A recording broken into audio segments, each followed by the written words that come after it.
So let's go on to our next video, which is by Dr. Bruce Lipton, who also uses Einstein's quote, "The field is the sole governing agency of the particle." And he does epigenetics. So his line of science, which is very how they make vaccines now, I mean, it's everywhere now. Epigenetics means what happens before the genetics kick in. And they found that less than 1% of our diseases are caused by genetics. So what happens before we hit the body? Well, that's the field. That's the soul. So our souls create disease. Our wounds, our emotional pain, our unprocessed emotional pain is what creates disease. And that's evidenced in the American Cancer Societies, that 7 of the 9 factors in cancer and whether they're able to heal are emotional. But let's let Dr. Bruce Lipton talk to us about that. He has an excellent example of how adopted kids develop the same cancer of the family they're adopted into, even though they have no genetic markers for it. Here we go. Brian changed their consciousness, their energy field. We just saw it. I mean, when I came upon Dr. Bruce Lipton, and he's in my book, and I was lucky enough a couple months ago to be in a small talk with him, about 20 people, and that's when he said the Einstein quote and just lit up like, ah! And spiritualists always say the 5D, the spiritual world, comes before the 3D. The field, the energy, comes before the physical, right? Like femininity is the emotional, right? So, and masculinity is the physical.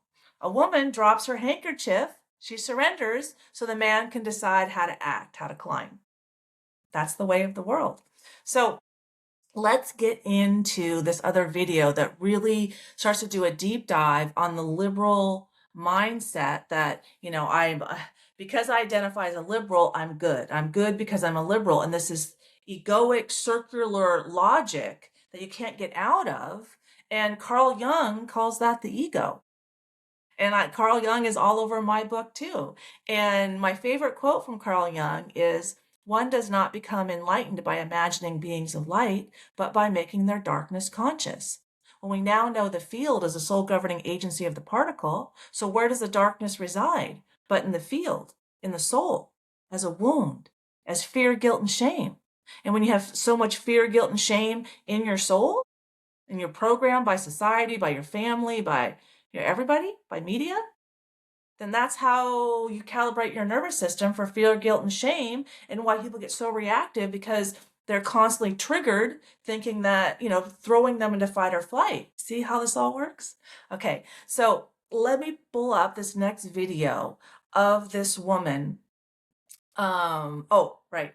Carl Jung, I think he was criticizing Jesus as the being of light. Like, if we have an external authority, then we're going to put everything on him. He died for our sins. Go to Jesus for forgiveness. But that doesn't change the constitution of our consciousness, of our soul. And that's why early Christians, like the Gospel of Mary, Gospel of Thomas, all spoke of inner authority.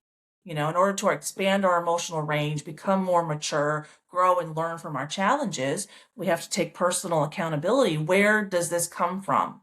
Well, if it's an external source, I'm not responsible. Also, if it's an external source, then I'm the victim.